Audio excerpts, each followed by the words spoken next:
all the stuff that the Sixers apparently gave away that they thought was too expensive to give away.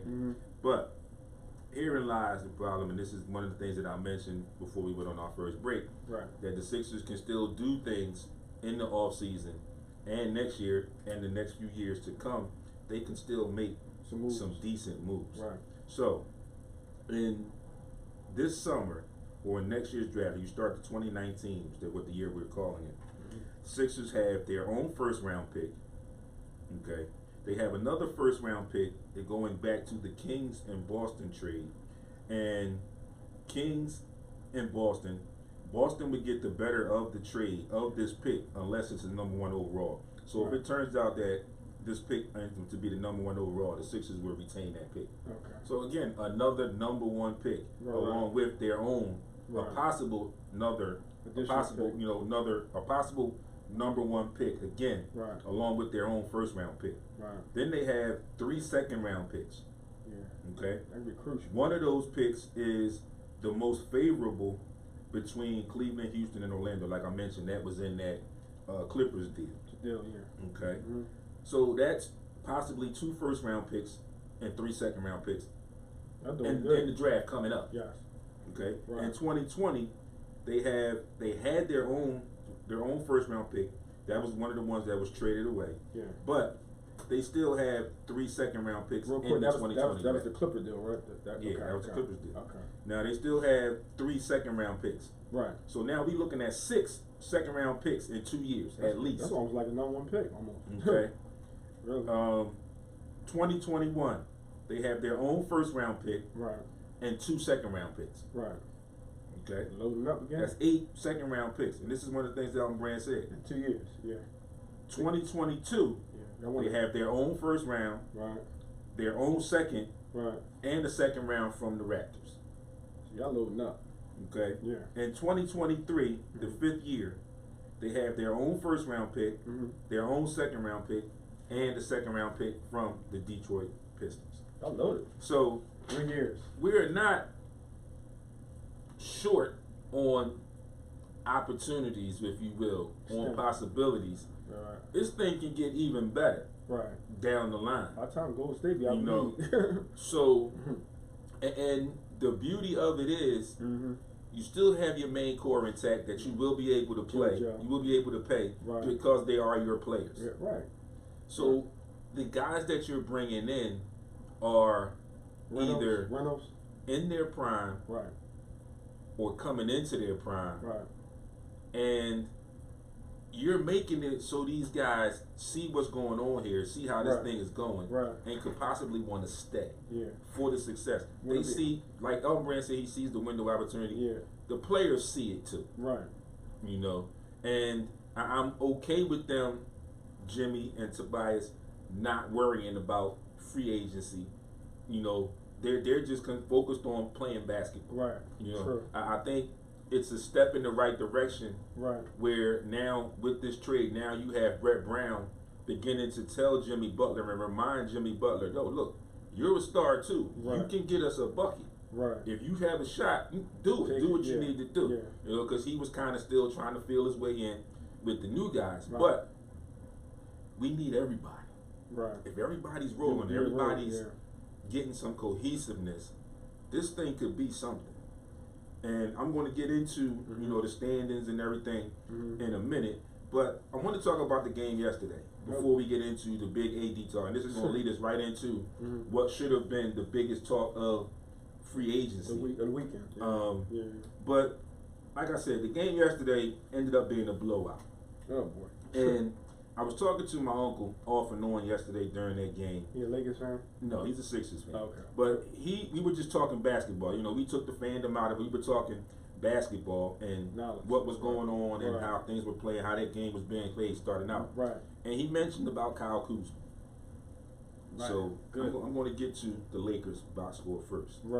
Now, the interesting part about Kyle Kuzma is, and one of the things I said to my uncle was, and Uncle George, if you tuned in, shout out to you for always keeping me on my toes and always sparking some good basketball conversation. One of the things I want to mention about Kuzma in that game yesterday, and one of the things I mentioned to my uncle, first thing he said to me was, It's the NBA, and when are people going to understand guys shooting like that, you got to stop going under the screens. I told my uncle, I said, yeah, you're absolutely right. Guys in the NBA are too good of shooters for you to continually go under screens. Right. Unless you're switching on everything. Yeah. True. You know? Right. But Kuzma got hot early. He Yeah. ended up with, I think, 23 or 24 points in the first quarter. Good. That was great. Yeah. But he ended up with 39. Almost 40 points. For the rest of the game, Yeah. for the entire game. Right. Should have So scored 50. that means right. that at least at halftime in that locker room, something changed. Again, one of the things I said to my uncle, I said initially, well, first of all, he's doing this thing right now. I said, but I don't think he's going to shoot like that the entire game. Adjustments, yeah. I said, and also, the Sixers have showed me the last 2 weeks that second halves of games now, they've been locked in and loaded on defense. Right. That's so good. I said, look, they're going to make an adjustment. They're going to make a change, and things happened and they changed. Right. Okay. So like I said, he ended up with 39. Good. Right. Good night. Now. Good afternoon. Brandon Ingram had 19. Right. JaVale McGee had 21. And that's that's pretty much it. Like Caldwell Pope has 6, Lance has 4, LeBron, Muscala had 8. I'm gonna get to LeBron in a minute. Mo Wagner had 3. Okay, newly inserted into the lineup, Reggie Bullock, who they did get in a trade, so they did make a move. Right. And we'll talk about that in a few. He had 2 points. Right. The King, one LeBron James, ironically 1 rebound shy. I mean, 1 assist shy of a triple double. Yeah, he always do that. But he had a quiet 18 points. Right. He was trying to get everybody involved or something. Yeah. And I'm gonna say this, and 267-368-5328. The number is the phone lines are open. I'm gonna say this, and I want to know if anybody else noticed it, but I know I definitely noticed it. I don't know if he was talking about he was still hurt or whatever, but late in that first quarter, the Sixers started to make a run. Right. LeBron sat pretty much the entire second quarter of that game yesterday. He did. I watched it. He did. Okay. There were also plays early in that game where, if you're watching that game, he gave off the impression that he didn't want no parts of JoJo. When they put Boban in, he didn't want no parts of that. He got to the cup, he got to the front of the rim, and he wanted to try and pass. He wanted to pass the ball. He wanted to get somebody else. Yeah, nice pass. He wanted to pass. Right. But you're the king. You the GOAT. You the greatest basketball player on the world. Self-proclaimed. Yeah. These are the moments that you are supposed to want. You're supposed to warrant these moments. These are the moments where you're supposed to step up. Right. The Kobe's, the MJ's, the Wilts, the Kareem's, the Magic's. They all of these guys stepped up in these kinds of moments. They always do. Games like this, nationally televised, team that could make a run, playoff, team that you were in rumors linked to in the off season. You got to step up for these moments if you're the self-proclaimed best player in the world. These are the moments that I just feel like you get up for. Right. It shouldn't have been hurt. Shouldn't have been a disappearance. I don't think he's hurt. I don't know what's going on over there. Right. But it's a lot going on over there in Lakerland. Right. And something needs to be fixed. I was telling people yesterday, I said it's going to start in the summer when Luke Walton gets fired. And it's like, well, you think? I said, yeah, because LeBron has already said some things, already having things a certain way. It's a certain tension in that locker room. Right. They tried to make moves. You saw what happened after all these guys were rumored that one game when LeBron came back, the closest person was 3 seats away. So it's some tension there. We won't know how much because we're not there. Right. But it's something going on there, and it's not pretty. Magic and Rob, they need to get a hold of it if they can. But I don't know what the situation is going to be there. And we move in, and we'll get back to the Lakers in a second. We'll get back to that, yeah. Now, continuing with this game and talking about the Sixers where we started, the Sixers Starting five, four of them were in double digits. Okay, Ben was one basket away, 2 points away from having double digits. That's good. So JoJo, 37, Tobias Harris with 22, JJ Redick 21, and Jimmy Butler 15. A balance. Okay. Off the bench, Boban had 10 points off the bench. TJ has been doing what he's doing. In 18 minutes, very efficient yesterday, TJ. 18 minutes, 13 points. Mike Scott chipped in with 7 points. James Ennis got in foul trouble yesterday, really didn't score. Jonathan Simmons got in late, got an and one, got the bucket and the foul, and he made the free throw. Got a little bench now. So now we have some bench play, strength off of the bench, some scoring off the bench, and some gritty defense off the bench that you can also mix in with some of your starters at times. Yeah. So again, this thing with the Sixers could get very, very scary. The only team after the trade deadline that I have some concerns with, we're ahead of Boston right now anyway. So no concerns with Boston. Right. Now I think we get Boston. With the moves that we made, and we can talk about that later too, the stuff that's going on in Boston. Right. Because we play them tomorrow. Right. Oh yeah, I'm gonna watch that. We got them tomorrow, and we're gonna see. Yeah, I'm gonna see. So we can. I think we can get them now with the changes to our roster. So who's the favorite in the East? So the favorite in the East right now is probably still Milwaukee, and they're not ready. I think they're ready. Toronto's not ready either. We know what Toronto is, but Milwaukee is tough because they just picked up Mirotic. Right. They picked up Mirotic. They got the Greek Freak. Right. Of course, Chris Middleton is now an All-Star. They already had their role players, Malcolm Brogdons, all these other dudes that played within themselves. They still have Ilyasova on that roster. I'm not saying that they're going to the finals. I'm saying that I think that's the team to beat right now in the East. As we speak. With the Sixers making their moves, I think the Sixers move up to second.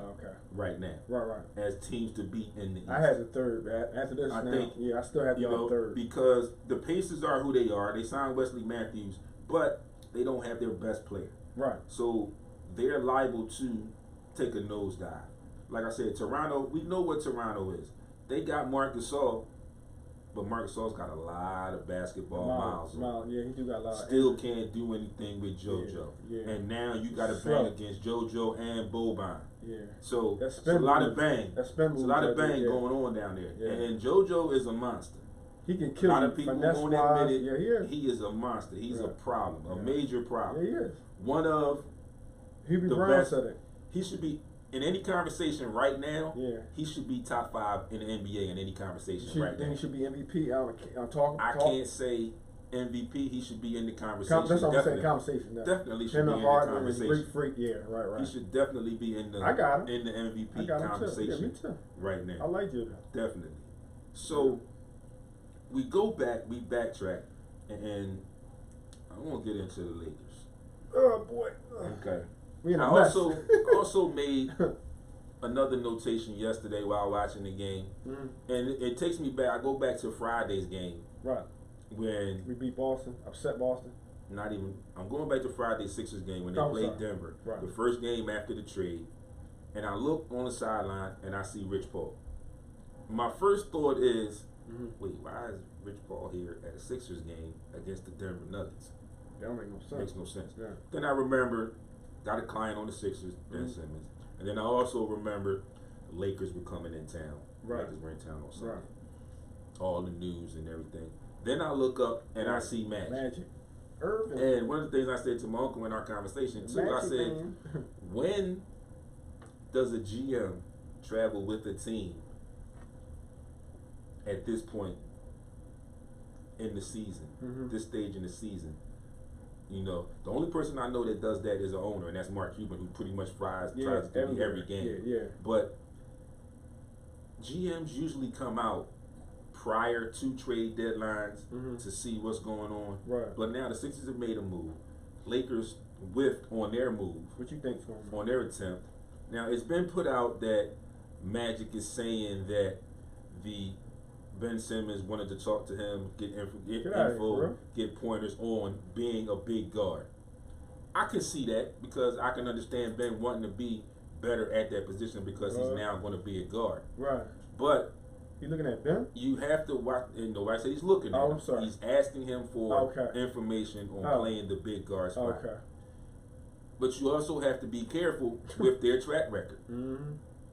You definitely have to be careful. Like I mentioned with the initial news of the Pelicans trade, there's no way that a team just blurts out or calls the league when the team all calls them and asks them about a particular player or about a particular trade. Right. And the one team says to the league, to the league offices, I'm telling you, right, please pay attention to this because we know what went on before, a la the tampering and things of that nature. Can't be tampered. So everything's going to be under a fine-tooth comb with the Lakers for a few years, pretty much as long as Magic Johnson is there. LeBron already did it, tampering. You know, and now they're talking. They were at one point talking about trading the entire team. Yeah. But here's the problem, right, and here's the thing that people are having a hard time understanding, or people just don't want to understand it. Right.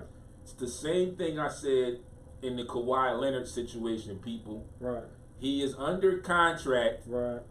They do not have to trade him. Right. Understand what I'm saying, people. I'm going to say it again. They do not have to trade him. Right. For that matter, if you do your homework, right, he's under contract for next year too. Yeah. So even over the summer, still can't trade him. They do not have to trade him. Right. If the deal does come up, it comes up. Right. But they don't have to trade him. He sit home. And people are forgetting that. Right. The business side, like we always say here, take your fan hat off and try to look at the business side. Me that all the time. Try to get adjusted and try to understand the business side. It's always they don't have to trade him. And it's a business. Yeah. You have to understand this. And while I'm on this point, for my people that listen, that tuned in, that talk to me on social media, that ask me different questions, and sometimes don't really get the point of what I'm saying when I talk to them about the business side of the sport. Right. They don't care. There's a movie on Netflix. It's called High Flying Bird. Right. Okay.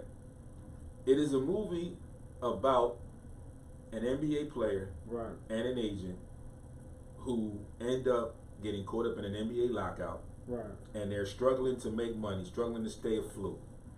And the trials and tribulations. And you get some insight on the business side of the business of basketball. So you need to see that and try to and get an understanding of the business side of basketball, because it's a business first. Like, I stopped in the barbershop yesterday, I saw Baldy, had a little conversation with a couple guys that were in there, and you know, we were talking about the twins. You know, one is still in Boston, and he's one of the ones that said there's some things going on in that locker room, and I'm going to leave that there at that. Also, his brother was traded to the Pelicans, who are also in a mess right now. Confusion as far as in the front office of what they want to do, how they want to go about doing things. He was traded to the Pelicans, and then he got released. So hopefully he can be picked up very soon. And we talked about other things that were going on. We talked about LeBron and how the NBA is the NBA. And it always brings me back to the thing that when we talked about the Colin Kaepernick situation initially, when we talked to Dr. Jason Carthen, the former NFL player, friend of the show, you know, interviewed on the show, and he said it's a narrative. The narrative has to be changed. He said, but the NFL will always protect the house.